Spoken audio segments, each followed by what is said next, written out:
The Simple Truth, rising up to explore the difficult topics of real life. Join us as we proclaim the good, the true, and the beautiful with the simple truth of Jesus Christ and His holy Catholic Church through Scripture, tradition, and the Catechism. And now, your host, Jim Havens. It is great to be back with you on The Simple Truth, where we proclaim the life-giving reality of Jesus and His Catholic Church. We consecrate everything to the Sacred Heart of Jesus through the Immaculate Heart of Mary and the pure, strong heart of Saint Joseph. It is Wholeness and Healing Monday, fighting to cultivate the health of the whole person, mind, body, and soul, with our co-host, my lovely wife, Becky Havens. She's a Catholic wife and mother with a passion and calling to educate people about the importance of caring for our bodies that the Lord has blessed us with by living a healthy lifestyle. She's the author of Toxin Free in 12 Months, a 12-month guide to help you transition over to a toxin-free lifestyle. Also wrote a boycott list of over 300 pro-abortion companies. You can get them both for free. Learn more at her website, safehavensmama.com. That's safehavensmama.com. And we're doing something a little bit different here today with our topic being tips for finding a saintly spouse and having a holy marriage. And so a couple of reasons for this topic today, a little bit different from what we've been hitting in terms of the topics on this Monday show, which have been more of an emphasis on really health and wellness, both physical and spiritual, but an emphasis more on the physical healing, the physical strengthening in our bodies, things that aren't often talked about in a Catholic framework. We're excited to bring that to you week in and week out, and I've heard great feedback that people are enjoying that. But at the same time, all of that is ordered to what we're called to do in terms of God's will, God's holy will, His holy and loving will for our lives. So the reason that we want to make sure that we're fighting off the assaults of the body and making sure that we're having as healthy a body as possible is so that we can live that out in being alive in our souls by God's sanctifying grace, but also healthy in our bodies to whatever degree is within our control, so that we can be most available, most accessible, most able to be able to really fulfill the responsibilities of our vocations, of the good work that God calls us to. We want to be healthy and vibrant to be able to do that if it's God's will. So we want to do our part in all of that. And so that's a lot of what this show is about and what it's ordered to.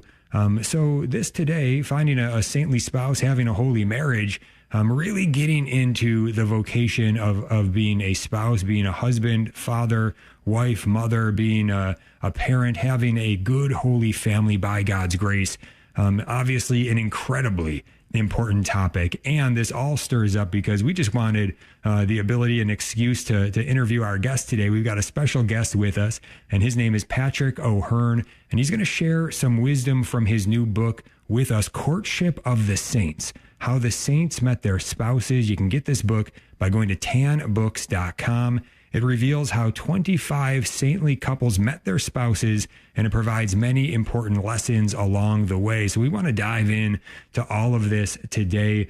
So let's go ahead and get Patrick OHearn in here. We'll get Becky in here with some questions in just a minute. And we're also going to get to our survey that we sent out earlier today and get some of your questions in here today, as well as put out the phone numbers. You can call in and ask your questions live, whatever you have on this topic, tips for finding a saintly spouse and having a holy marriage. Patrick OHearn, Tan Books, thank you so much for being with us today and sharing this new book, some wisdom from it, Courtship of the Saints, How the Saints Met Their Spouses. Hey, it's an honor to be here, Jim. Thanks for having me. Absolutely. So let's dive right into what is actually right there in the title, Courtship of the Saints. So many people might see that and have all kinds of different ideas of this word courtship. So let's just begin there. Why is courtship so important? If we look at marriages, across the board, and the statistics are disturbing, 50% of marriages today are ending in divorce. And, we can look at numerous factors behind that. Obviously, pornography being one of them. But at the root of it is that I think a lot of people haven't looked at is the whole culture of preparing for marriage.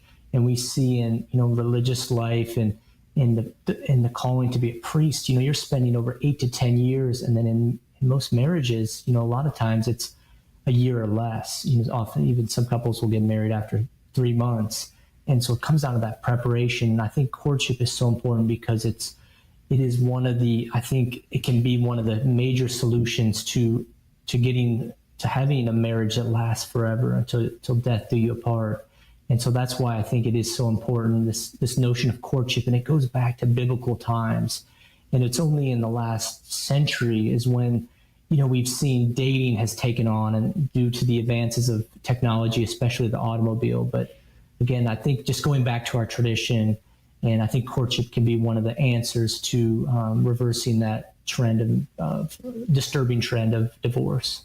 Mm-hmm. Yeah, and some might have a sort of a negative association for whatever reason about courtship. Maybe they've heard of it in some sort of a strange or odd way, but they don't understand what it really has been in the tradition, the way that the saints, these Catholic saints, have lived it out. Anything that you can share to help us to have a rightly ordered formation in courtship.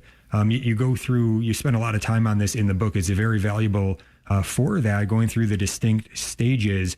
Anything in a abbreviated form that you can share with us? Yeah. I was able to interview, quote, and obviously communicate with Father Rippinger, one of the most brilliant intellects in the church today. And a lot of his teachings come down from St. Thomas Aquinas, and he spells out these 4 stages of courtship. And, their friendship is the first stage. And then you go into courtship, betrothal, engagement, which is the 3rd stage, and then marriage. And in these stages, they last about 3 to 6 months, but there's a distinct different levels. And really what it does, it involves the parents. And I think that that's critical, and often today in dating, you don't meet your in-laws until, sometimes people meet them like on the day of their wedding. It's like, oh, you're getting married. But I think this courtship involves the parents, but primarily the huge distinction is virtue. You're looking to see, can this person lead me to heaven? No, it's not whether this person graduated from this college or belongs to this political party, but it's like, is this person the most virtuous person? So I think courtship, it has this sense of archaicness to it, but it's a beautiful term. And it comes down to this idea of wooing your spouse with marriage in mind. It always has marriage in mind. And this term, again, the history of this term it was present in the 16th century. That's where the actual term courtship, it comes from a courtier, which means an advisor to a king or a queen. Mm-hmm. Yeah. Well, it makes a lot of sense. And when you actually look at it and put the two visions side by side, this worldly dating idea, that vision versus a holy and pure courtship, they don't even compare. It's very clear which one we are made for. But Becky, let's get you in here. Any initial question or thoughts that you'd like to share today? Already, that's such good information and so true about the difference in culture. It's just crazy. And so we have 5 kids, and as we try to raise them, we're introducing them to these ideas, fairly naturally, but the age range is 14 down to 6. So Jim's been reading this book at night to all of us, actually, and the kids are so interested in it. You kind of don't know where they stand, but they really want to get into it. They want to learn more. And so even the young ones, the young boys. And so there's something that kind of gets drawn out when they hear these stories of good, holy marriages and holy courtship. So just want to hear your take on what age you think is appropriate to kind of just start sharing a little bit about this, especially in our culture where dating is started so early. But you also have the witness of mom and dad. So it's just a natural thing they're going to question about. So I just love to hear your take on that. Yeah. I mean, even, it's funny, behind me, I had that children's book. It's like A Princess's Kiss, right? And how the girl is given this idea of this kiss that she saves for her future husband. So we hear little children are reading about fairy tales. And I think it is, obviously this book wasn't meant for like a toddler or anything, but like teenagers. I think a lot of teenagers have been purchasing this book, and I didn't intend it just for teenagers. I intended this for, even marriages, people that are in their marriage to fall more deeply in love with their spouse. But I do think, as you're getting these, 10 and 11-year-olds and, their hormones are starting to kick in, it's like they need to see what an authentic, marriage looks like. And often it's sad because we are the best vocations directors, a husband and a wife for their children, for the sacrament of marriage. We're the first vocations directors and the most important ones. And they're going to see the way we love our spouse is going to impact them. And so I think for them to see the ideal, like this is the standard, like, maybe, you and I and, our marriages, we fail our children somehow, but at least they can see the saints and they can see what a holy marriage is like. So I definitely think that I'm really honored that you would read this to your children. And I do think that middle school kids there's lessons in here that they can learn, and just that ability to discipline, and I think we want the pleasure now. And I think if we can sacrifice and even for, I say in the book, like every temptation that a young boy, renounces is a calling to his future wife. Yeah, beautiful and true. And when we get back, we're going to go open up let's open up the phone lines right now. Give a call and you can be first up. Any comment, any question on our topic today, tips for finding a saintly spouse, having a holy marriage, 1-877-511-5483. That's 1-877-511-5483. Patrick OHearn is with us. The book, Courtship of the Saints, How the Saints Met Their Spouses. tanbooks.com is where to get it. Highly recommend it. tanbooks.com, Courtship of the Saints. So again, get your call in, any comment, question that you have, 1-877-511-5483. Got a bunch to get to. We are going to dive into some of the stories about these saints when we get back. Stay tuned. It is a scientific fact that life begins at fertilization. Every human being is a human person. It already says in the 14th Amendment of our U.S. Constitution that all persons are to have equal protection under the laws. Yet we have an ongoing mass murder of our little preborn brothers and sisters under the big lie of abortion. The Supreme Court must explicitly affirm federal protection for our last excluded class and end this constitutional crisis. Use your voice and sign the petition now at thestationofthecross.com. A prayer to the Sacred Heart that St. Gertrude the Great wrote. I salute thee, O Sacred Heart of Jesus, living and vivifying source of eternal life, infinite treasure of the divinity, ardent furnace of divine love. Thou art the place of my repose and my refuge. Enkindle in my heart the fire of that ardent love with which thine own is inflamed.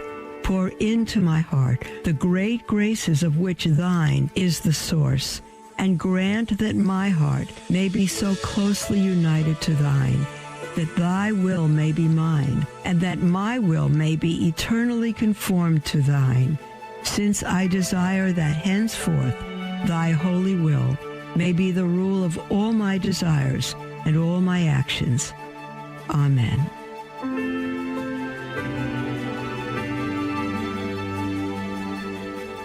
As part of our efforts to teach the beauty of our faith, we're broadcasting a special educational lesson every Wednesday called Lessons in Latin. I'm Canon Bourgeois, a priest of the Institute of Christ the King, Sovereign Priest. These mini teachings break down the history of the various parts of the Holy Mass. You can hear Lessons in Latin on Wednesdays at approximately 5:15 a.m., 3:45 p.m., and 9:40 p.m. Eastern Time.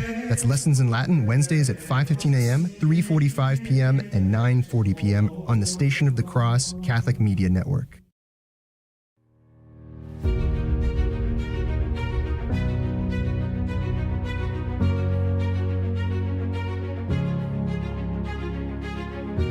Back to the Simple Truth. Jim and Becky Havens here. Wholeness and Healing Monday, fighting to cultivate the health of the whole person, mind, body, and soul.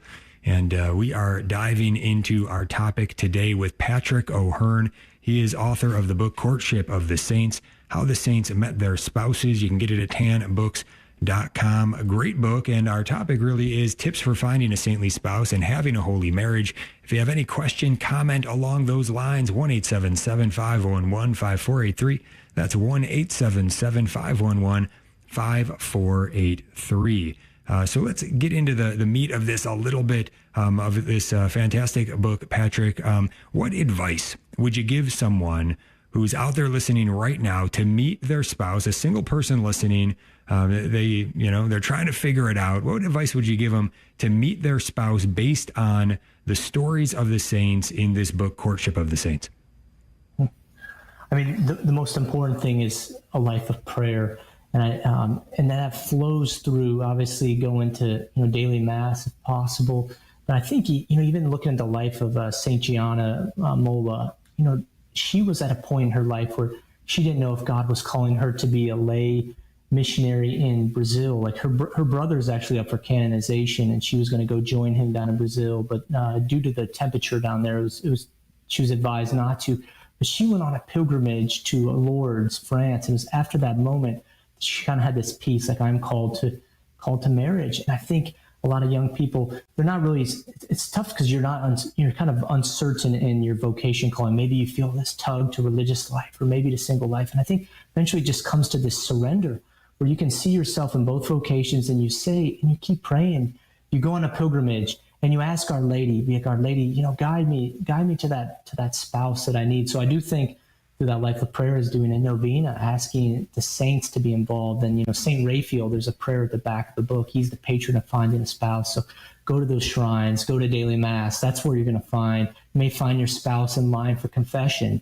I had a cousin that met their spouse in line for confession. So I think that those are some of the great tips that I think that, you're going to find your spouse more in those holy places than you are, in a bar or, some of the unholy places that we see in the world. So. Mm-hmm. Yeah, absolutely. Yeah. One thing I tell single people, I was just telling somebody recently as I was talking with them, I said, pro-life work, go get involved in some pro-life work. You're likely to meet a virtuous woman there. So maybe that's a spot that you can do some good and at the same time maybe meet some great people along the way. I know I always find great people in the midst of pro-life activity. But we did have a couple of listeners write in on this aspect of the topic. And one was anonymous in Rochester, New York. They said the following: if you want to find someone to marry who is saintly, you have to start with yourself and develop your own prayer life and live a faithful Catholic life. This will be attractive to others who are also trying to live the same life. After 28 years of marriage, we realize that the secret to a holy marriage is the rosary together as often as you can, also thinking less of yourself and more of the other person, and never give up on manners. It's important to say, please, thank you, I'm sorry. So we thank you for that from Anonymous in Rochester, New York. Also, Joe in Rentham, Massachusetts said the following: marriage needs to be less about appearance and more about virtue. I suggest those discerning a vocation to marriage live virtuously and also choose a spouse wisely based on how well the other is formed in virtue. So thank you for that, Joe, as well. So any follow-up on these great contributions today, Patrick?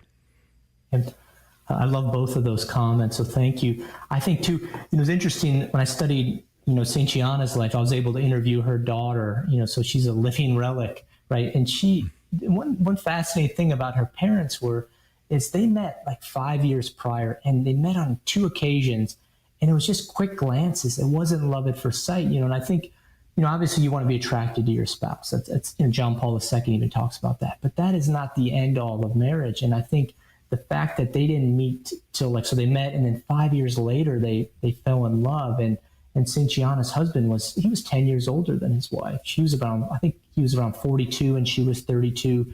And so I think it's just important, as that gentleman called in, the most important thing is, how can this person handle suffering? I think that's many people don't even think about that. Our pre-Cana classes don't talk about child loss. They don't talk about job loss. They don't talk about the suffering. And I think it's in those times when you're discerning, marriage and courting, you should be able to see how well does this person handle the disappointments as well as the joys of life. And so those are just some important things that I think can lead to a marriage that is holy and it's realistic, instead of this this superficial idea that that person is gonna complete you, and no, like only God can fulfill you.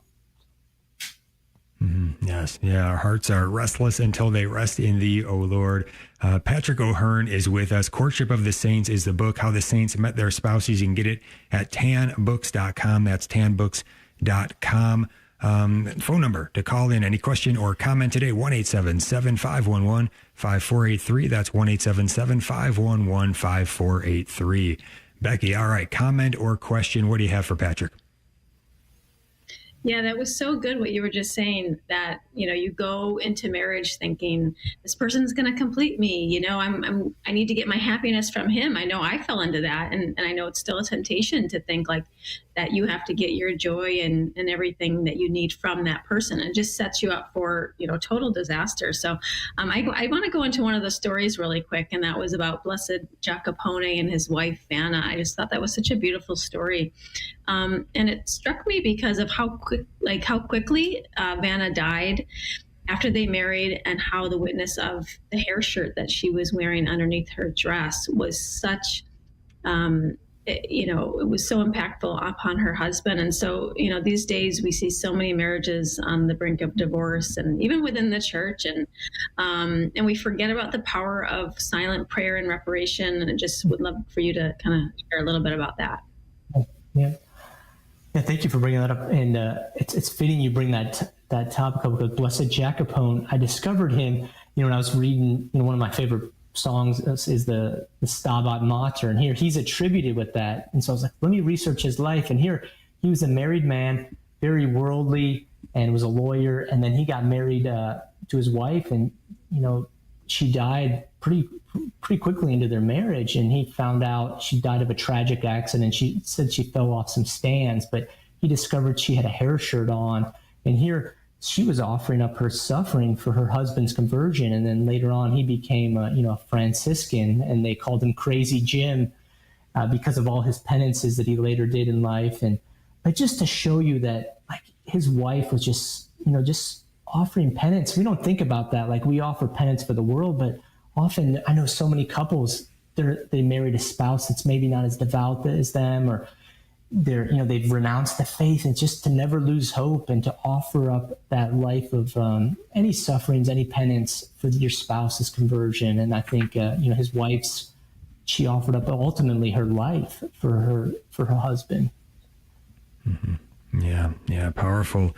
Patrick, you have in the back of the book, you've got a section on be apostles to singles. You also have for the married couple. So we need to certainly be reaching out to single folks, helping them in their ongoing conversions, ongoing formation, help them to orient themselves to reality and understand what holy courtship really is, true discernment of vocation, all of these wonderful things that the Lord has for us. And at the same time, for those who are already married, oftentimes, we're all in need of rescue in various ways. And there's a lot that can be spoken to help restore a marriage that needs some restoration. And so you've got some great lessons in the book along those lines as well. So what would you share with us based on these saint stories in the book? How can married couples grow in love based on those stories? Yeah. You have people that are experts on this topic, and I'm by no means, I've been blessed to be married 9 years. And I think, I wrote this book to be an examination of conscience for myself. Mm-hmm. And I think one of the lessons that I learned is, how the importance of affection. And you see it in the life of St. Elizabeth of Hungary. Like, when her husband would come home, it says she would give him 1,000 kisses. Now, I joke that you don't go make out in front of your spouse, in front of your children, but they need to see that level of affection. Like when the husband comes home from work, like, the wife should greet him and give him a kiss, or like when the husband leaves, like, give your wife a kiss. It's not just, wait till the marital embrace, but it should be throughout the day, and also constant communication.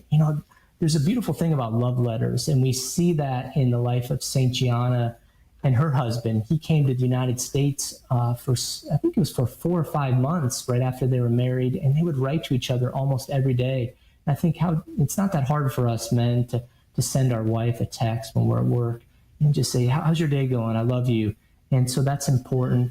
And I think the other thing is, as we say, that affection, that must spill over to our children as well. And I don't really address it that much in this book, but in my other book, The Parents of the Saints, you see that the life of St. Louis Martin, how he loved his Therese and his daughters, and he would pick them up and give them a hug or a kiss. And I think as our teenage daughters, as they get older, they're going to, if they don't get the love from their dads, they're going to seek it from the world. So those are just a couple points that I think in the marriage, a life of affection, constant communication, and that must spill over to our children.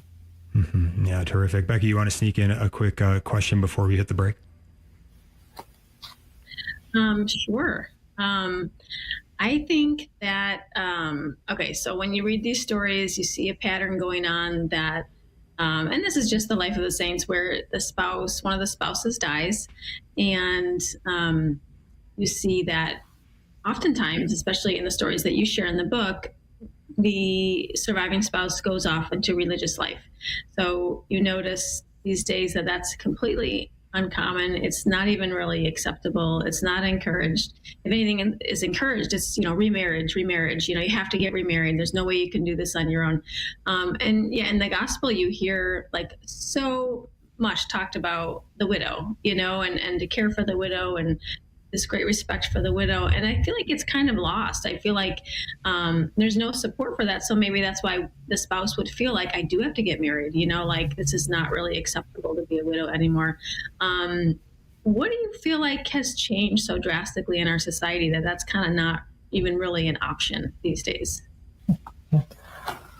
Well, I think, again, going back to the thing is, we put everything on our spouse as being, that level of fulfillment, that they're going to fulfill everything we need. And I think the saints, a lot of these saints, it's interesting, like Saint Rita, she wanted to become a nun before she got married, and her parents kind of pressured her into marriage. And the same with, I think, Saint Elizabeth of Hungary, she was in an arranged marriage. But I think that there's something beautiful about that desire to want to be with God, that you love God so much, you obviously should miss your wife. Like when she passes away, like you should mourn that, but at the same time, you should feel that maybe God wants you to be open to that call to religious life after your spouse dies. Mm-hmm. Yeah, absolutely. Yeah, great question, great answer. And if you would like to ask a question today to our special guest, Patrick OHearn, Courtship of the Saints is the book, How the Saints Met Their Spouses. Get it, tanbooks.com. You can give a call right now, 1-877-511-5483. Any question or comment you might have, 1-877-511-5483. Again, tips for finding a saintly spouse, having a holy marriage, anything along those lines. We'd love to hear from you. We'll go back to some survey questions as well that we already have. But yes, there's a flow to this, right? We put God first, and then vocation, then the apostolic work that we're called to. It all flows, though, from that receiving God's love for us, loving him back, everything flowing from there. We'll be right back. Stay tuned. Don't you think it's time to return to the sacred? Hi, Joe McLean here, host of A Catholic Take, and on the Tuesday edition, David L. Gray is going to be our guest. He's talking about his brand new lecture series called Return to the Sacred. 27 experts share their insights and testimonies on how to live out your faith in this dark world of ours, shining a light into the space that needs it most. Join us on A Catholic Take, 7 a.m. Eastern, all across the Station of the Cross.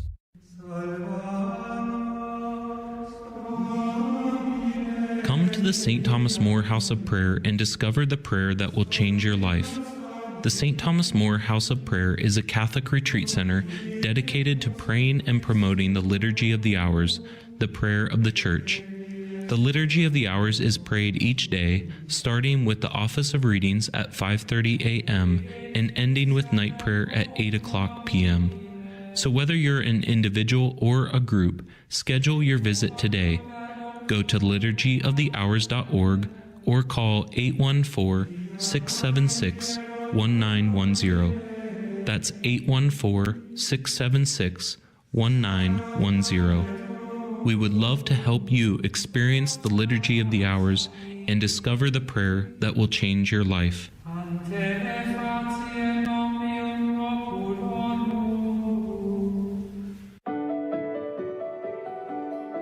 This is Jesuit Father Robert McTague, your daily host of the Catholic Current.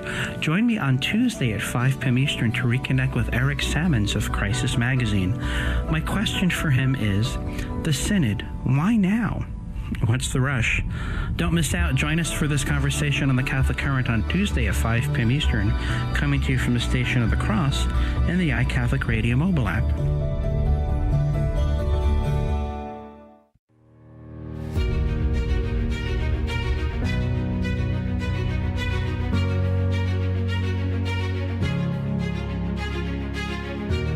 Wholeness and Healing Monday. Jim and Becky Havens here on The Simple Truth with our special guest today, Patrick OHearn, talking about his new book, Courtship of the Saints, how the saints met their spouses. You can get it at tanbooks.com. Tanbooks.com reveals how 25 saintly couples met their spouses and provides many important lessons along the way.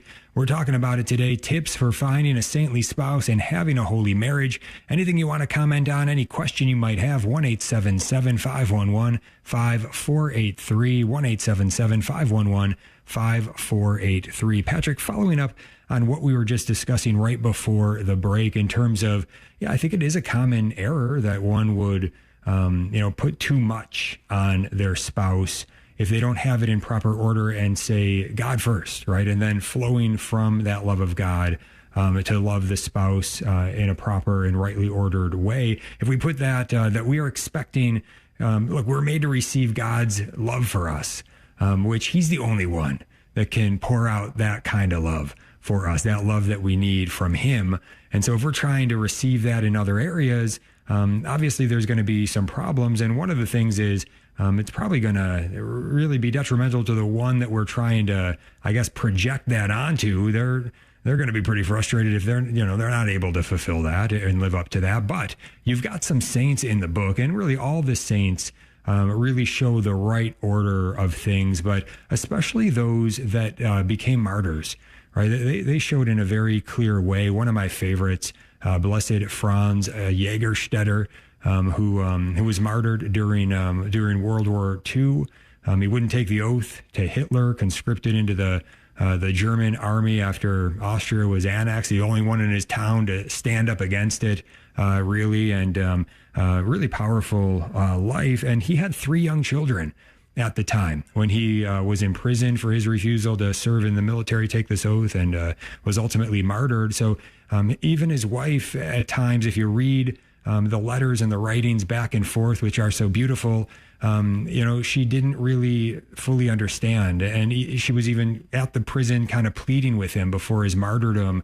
Isn't there any way? Kind of reminds you of St. Thomas More and his daughter, trying to sort of talk him out of it, not in a bad way, but just, is there any other possibility that we don't have to lose you in this way? We need you here on earth. But to understand that there are some things out of love of God, that lines that he could not cross, even though he loved his wife and his children so much, and he was ultimately martyred. So it kind of puts things in right order. You go through it in the book, in this section, Martyred for Love. Anything else in this section that you want to share for us, just in terms of how this really does help us to put things in right order? Yeah, I think, I have a couple of the martyrs in there. I'm just pulling my book, St. Thomas More, Blessed Franz Jägerstätter, and then Blessed Marcel Kahlo. And then there's a servant of God, Cyprian and Daphros Rugamba. And then I put St. Gianna as a martyr, just how she offered her life. But I think the one couple in there, that servant of God, Cyprian and Daphros Rugamba, they were killed after a whole night in praying and adoration. And I think that, due to the genocide in Rwanda that was going on, and they just had such a difficult marriage. At one point, Cyprian, he cheated on his wife and fathered another child, but yet she kept praying for his conversion. And, many years later, he came back to the faith. And, just how marriage is. I say in here, marriage is the cross, and the cross is marriage. Marriage it's a martyrdom, and it may not be a red martyrdom or white martyrdom, but there's just so much hidden suffering. But I think that, that example of Cyprian and Daphros praying in adoration, I think that the closer we are as couples, united to the Eucharist, especially, going to adoration together, you can handle any storm that comes your way, because not only does Christ dwell in your soul, but he's in your, literally in your soul after we receive him, but he's in your marriage and those vows, and he's helping us navigate any temptations, anything that comes our way. And these saints, again, they're the the example for all of us to realize that, there's nothing that can separate us, not only from Christ, but even on earth from our spouse. No sin, no temptation. If we stay rooted to Christ, we can hold fast to that. Mm-hmm. Yeah, well said. And again, we call this the theme of this Monday, Wholeness and Healing Monday, and the tagline, fighting to cultivate the health of the whole person, mind, body, and soul.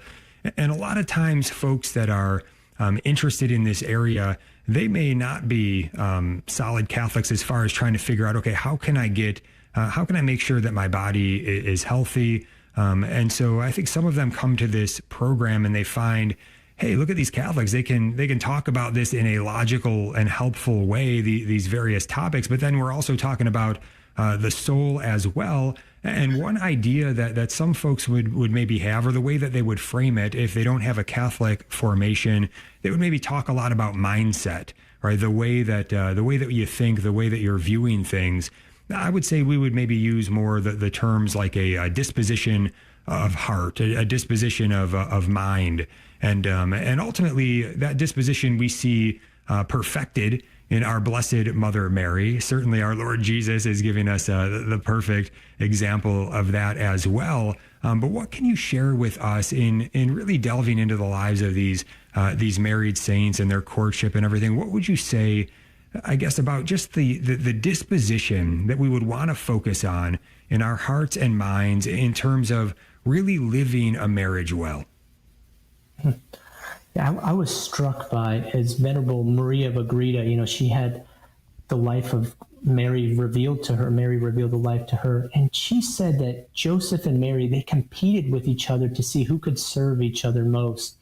And so there's just this level of humility that you see, they were living out the Ephesians 5, right? Husbands must love his spouse as Christ loved the church. And they were just sacrificing. And I think that an example for married couples to realize, like, you should almost compete against your wife. I'm going to serve you more than even, just have this friendly competition. And you do it not because you want to keep score. I mean, that's the notion of the secular world. I do this now. What are you going to do for me? But it's, no, I'm doing this because I love you and I'm doing it out of the love of God. And so that's what I think the dispositions of the saints were. It's just this constant service and humility. Yeah, beautiful. Yeah. And right back to the image that probably most of us would have hanging on our walls in our homes, the crucifix, our Lord on the cross, and also the image at the Last Supper of him washing the feet of the apostles. It's all there. And the images that we have of our Lord and of Our Lady praying the rosary, as one of our listeners commented on earlier, the importance of that. If you're meditating on these mysteries, it's going to be cultivating these right dispositions of heart and mind. It's going to be fruitful for your life across the board, certainly in your marriage. Becky, let's get you back in here. Any other questions, comments for Patrick? Yeah, I love the quote that you have in the beginning of the book, and it says, "We are born to love, we live to love, and we will die to love still more," from St. Joseph Cafasso. I'm not sure if I'm saying that right. But I think that's so beautiful. And I would say many spouses probably that resonates pretty deeply with them, and you're constantly giving, and you get exhausted with the grind of housework and children and work. So what are just some practical ways you can share with us that you would that you took away after learning from the saints, simple ways to just keep the love alive between spouses? I think, in the back of the book, I have a whole bunch of tips. And I think that one of the ones that, that I have in there is, I think, just know, and this was, I think, thanks to Father Rippinger, but like keeping the love alive is knowing who's the enemy, and I think that starts with the devil. Anytime there's disagreements with your spouse, it's really it's Satan getting in there, whether it's misunderstanding. So always giving your spouse the benefit of the doubt. And I think that it's that. And the other thing is, it comes from, that I see in the saints, is this level of forgiveness. The most beautiful thing in the world, I would say, and you guys could probably say the same thing, is after receiving Jesus in the Eucharist, is having your sins forgiven. Those two go hand in hand. And I think the same way, in the sacrament of marriage, it's like when we apologize to our spouse and ask for forgiveness and they impart that to us. It's like, in a sense, it's not the sacrament of reconciliation, but there's a certain level of peace that comes from that, knowing that, I forgive you. And so I think that those keep the flames of love alive. But I think, like, as I mentioned earlier, that level of affection, like never taking your spouse for granted. So, when you come home, as Elizabeth of Hungary giving her spouse, 1,000 kisses, just that romantic love. I think I say that the saints are the greatest romantics in the history of the church, because they love God more than their spouse, but because they love God so much, they can impart his love. So it's like when they were looking at their spouse, they saw not just their spouse, but they saw Jesus. And so when you see your spouse, like when you look into their eyes, it's like, are you seeing just your spouse, or are you seeing Christ in them? And so those were a few things that I think that spoke to me in this book. Mm-hmm. Patrick OHearn is with us. The book Courtship of the Saints, How the Saints Met Their Spouses. tanbooks.com is where to get it. If you want to get a question in, now's the time to call 1-877-511-5483. That's 1-877-511-5483. We did get a question in from Sheila in Boston, Massachusetts. Sheila asks, without marrying Christ himself by pursuing a religious vocation, how can one find a saintly spouse and hope to have a holy marriage in this godless culture? So Sheila asking really about, it's one thing to set out to try to do this, but it's especially difficult in this culture where we find ourselves today. Any advice, Patrick? Yeah. One of the things I liked about, there was I have to pull up the saint's name, but she's blessed. Let me see here. It's one of the blesseds in here. I'm drawing a blank.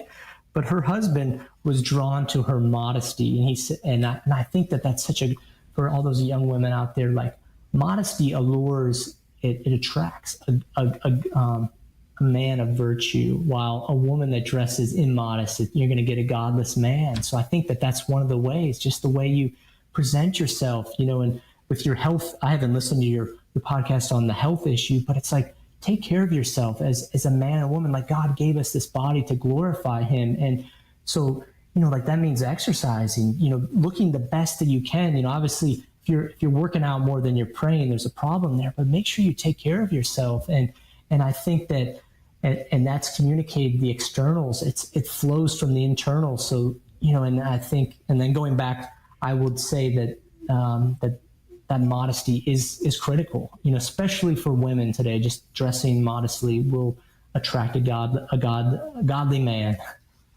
Yeah, you will definitely stick out, and in a good way, to the right man for sure in this culture.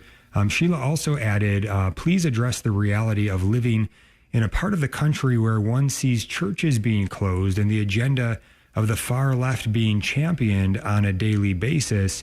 So I guess just where things are even more bleak than they are in the rest of the country. Probably the same advice, but anything further jump out to you to share with Sheila, Patrick? Yeah. I put specifically in here Pope Benedict's parents, and his father was about 40. I think he was around 42 or so. He put an ad in a Catholic newspaper to meet a wife, and like within 6 months later, he met his wife Maria. And so I think that there's a hesitancy upon, devout Catholics to not try like Catholic Match or Ave Maria singles, but I've known many good Catholic people that have met their spouses on there. And so, like, when you're in a place that's the slim pickings for a future spouse, don't be afraid. Obviously, you have to recognize that there's going to be godless men on there, but be open to God's will in that regard. Mm-hmm. Yeah, and those things were just really starting to come about. When I think they're before my time. Really, Becky and I, we're going to be celebrating our 15 years of marriage next month. Thanks be to God. But now, I hear every now and then I'll hear a flash of something that's going on today with respect to the technology and so-called dating and the culture. And, I don't even know really what's going on, but it sounds quite awful, the way things are going on. So it seems quite tame to be on like a Catholic match or something like that. Ave Maria Singles, I've not heard of that one before, but yeah, very good advice here from Patrick O'Hearn. He's going to be with us for one more segment. If you want to get a call in, now's the time. 1-877-511-5483. We'll be right back. This is Life News Radio. I'm Jim Anderson. Just after the UK March for Life, one of its leaders, twice accused of silent prayer, has been told police will no longer seek prosecution. Video of the latest arrest of Elizabeth Von Spruce for the crime of her thoughts caught worldwide attention. The announcement comes 3 weeks after a UK cabinet member published an open letter directing police to avoid politicizing their actions. A non-binding resolution at the UN General Assembly calls for coordinated response to pandemics. However, deep in the document are provisions for abortion, gender therapy, and limits to free speech. Welcomed by the World Health Organization, it targets 2030 for universal access to abortion worldwide. This is Life News Radio. A culture of life has a rarely mentioned but very formidable enemy. Pornography is material that deceives its consumers into thinking that they possess beauty, while the reality is they are possessed by a lie. The first step may be to talk openly with your pastor or confessor, reject the lie, and recognize that a culture of life relies upon you. Heartbeat International and some affiliates are being sued by California. The suit calls abortion pill reversal the long-established use of hormone replacement misinformation. Despite successful reversals of chemical abortions, most treated women reverse the work of abortion drugs without increase in complications or birth defects. And Michigan liberals are beginning to line up against Governor Whitmer's Reproductive Health Act. The same Detroit News that supported last year's abortion-friendly constitutional amendment is now balking at instituting state funding of abortion and removal of medical safety regulations in abortion and waiting periods. For pro-life headlines delivered to your email address daily, sign up at lifenews.com. This has been Life News Radio.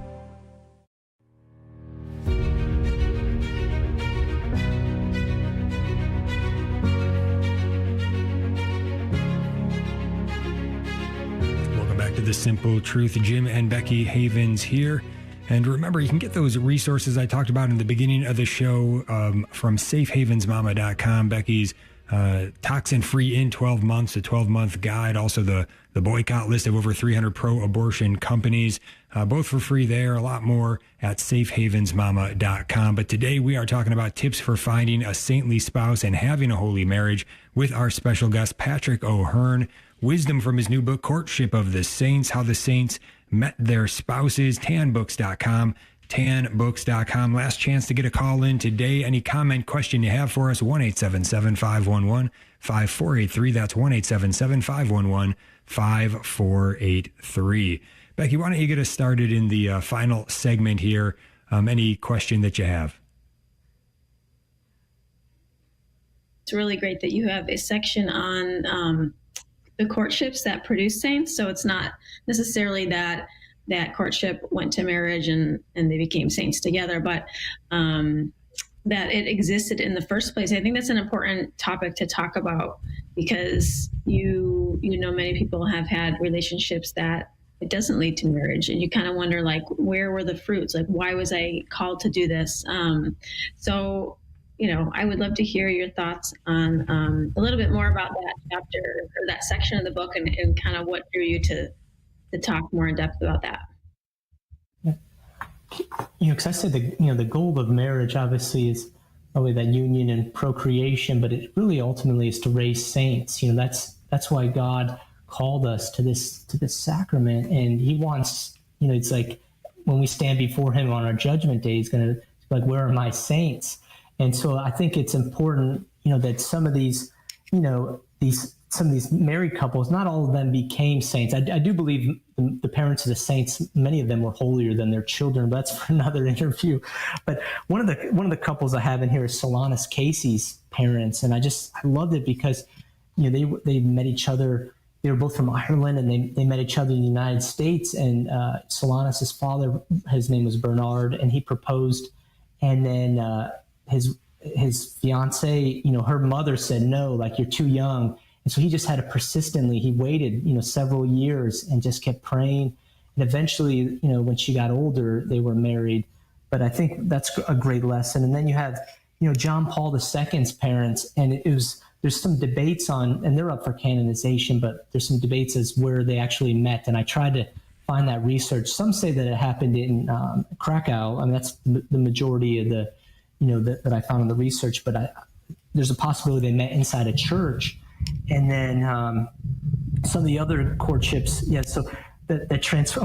courtships that produce saints. And there's another one called courtships that transform the church, and that was, again, Pope Benedict's parents. So I think that, that this calling that God looks beyond our courtship, and he wants, his primary thing is like, for saints. So I think that's why I highlighted so many of these, just to show that the importance of your marriage. It's like it can span into generation upon generation. And so that's like even St. Thomas More, he had several children and grandchildren that became, grandchildren. Some of them became a Jesuit priest, a Dominican nun. So just as one bad marriage can impact generations, so can one holy courtship. It can impact countless generations.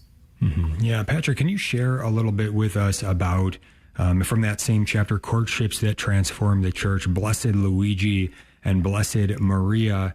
I'm not going to attempt the last name. You can do that. Tell us how do you pronounce that. But I will say, I think most people probably think, I thought that St. Teresa's parents were probably the first married couple to be beatified.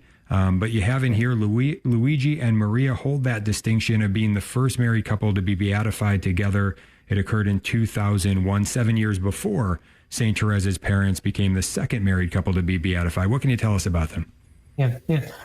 So they met in Rome, and they weren't from Rome, but they met there. And I think what was beautiful about their courtship is their parents were friends with each other. And so they knew each other. And I think just that organic, as you experience in Catholic homeschooling, or, anyone that homeschools or at certain parishes, like that's kind of the best way for our children to meet their spouses is among some of our friends.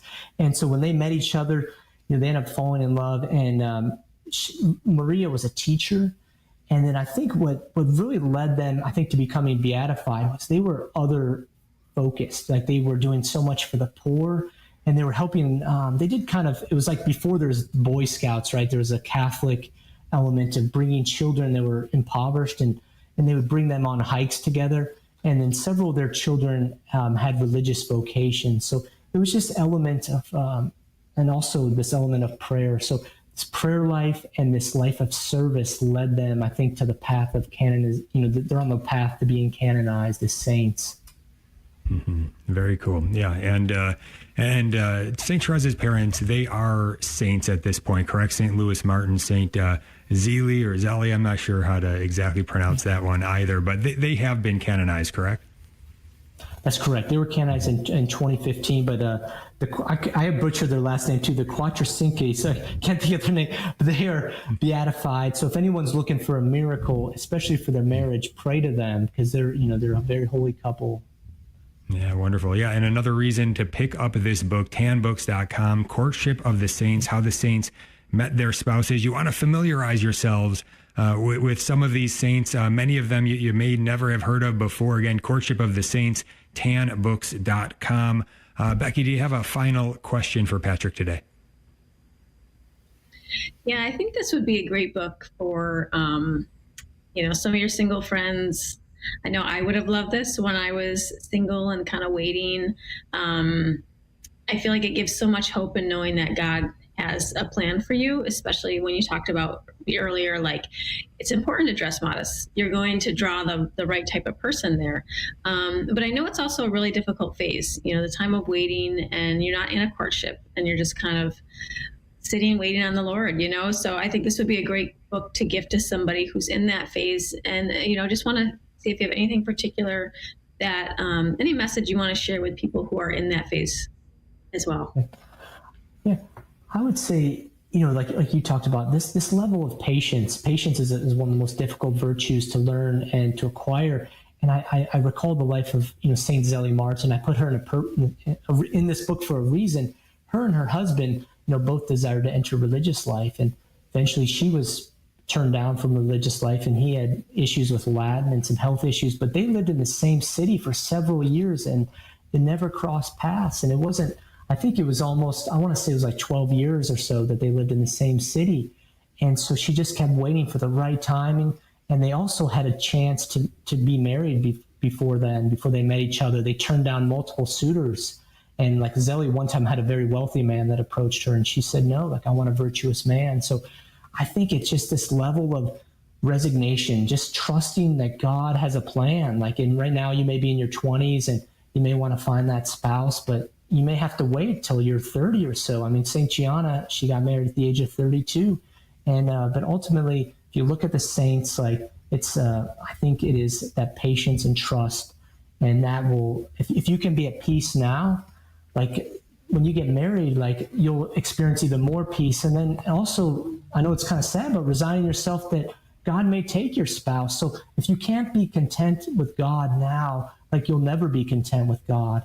And so I think that's kind of a lesson that I've learned from the saints, is like, God throws we never know what crosses are going to come our way, but if we can trust in Him, that's the key that will allow us to advance in the spiritual life and to experience true peace in this life.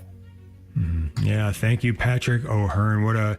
What a blessing to be able to have you on today and share some of this great content from your book with the audience here. But also, thank you for writing this book, Courtship of the Saints: How the Saints Met Their Spouses.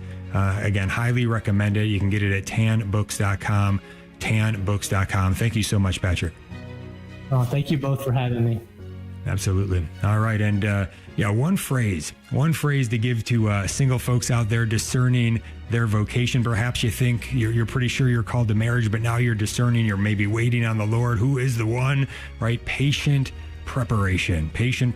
In the first segment today, we talked about it, building yourself up in the virtues, that life of prayer, falling more deeply in love with God yourself. God bless you.